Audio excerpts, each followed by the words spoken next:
একটি গৃহস্থের বাড়ির পেছনের একটি বড় বেগুন গাছে বাসা বেঁধে বাস করত একটি টুনটুনি আর তার দুটো ছোট ছোট ছানা। ওই গৃহস্থের একটি বড় বিড়াল ছিল। বিড়ালটির চোখ পড়ল টুনটুনি আর ওর ছানাদের উপর। বিড়াল ওদের দেখে ভাবতে লাগলো, আহা হা, কি নাদুস নদুস দুটো ছানা, দেখেই জিভে জল চলে আসে।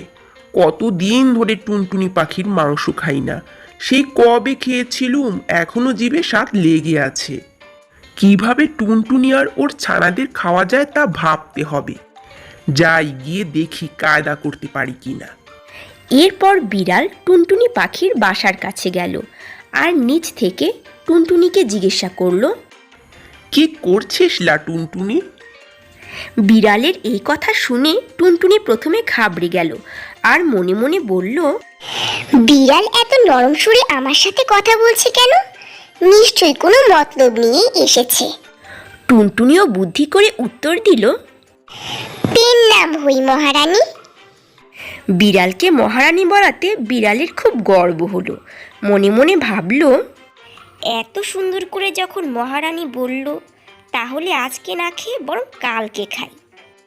তাহলে টুনটুনি, আজকে বরং আমি গেলাম, কালকে আবার এসে তোমার খোঁজ খবর নিয়ে যাব, কেমন? ঠিক আছে মহারানী।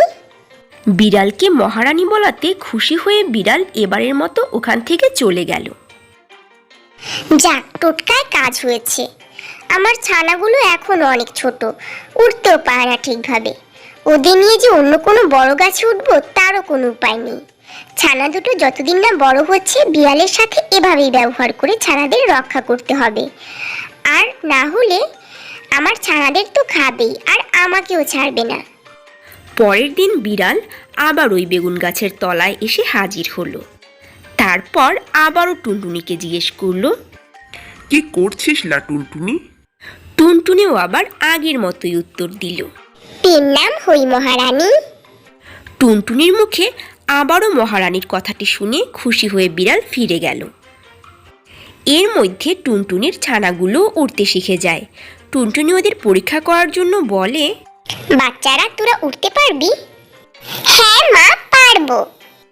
ওই যে দূরে একটা গাছ দেখছিস, ওই গাছটার সবচেয়ে উঁচু ডালে উড়ে গিয়ে বসতো দেখি। বাচ্চারা তৎক্ষণাৎ উড়ে গিয়ে ওই গাছটার সবচেয়ে উপরের ডালে বসলো। এটা দেখে টুনটুনি খুবই খুশি হলো আর বলল, আজ আসুক দুষ্টু বিড়াল, তারপর দেখাচ্ছি মজা। পরক্ষণেই বিড়াল এসে হাজির হলো। তারপর প্রতিদিনকার মতো টুনিকে জিজ্ঞাসা করলো, কি করছিস লা টুনটুনি? কিন্তু টুনটুনি এবার বলল, দূর হয়ে যা হতচ্ছাড়া বিড়ালনি।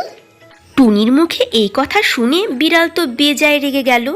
তারপর এক লাফে টুনটুনির ছানাগুলোকে ধরার চেষ্টা করলো আর টুনটুনিও তৎক্ষণাৎ তার ছানাগুলোকে নিয়ে সেখান থেকে উড়ে চলে গেল। এদিকে বিড়াল বেগুন গাছের কাটা খেয়ে নাকাল হয়ে বাড়ি ফিরল। ম্যাও।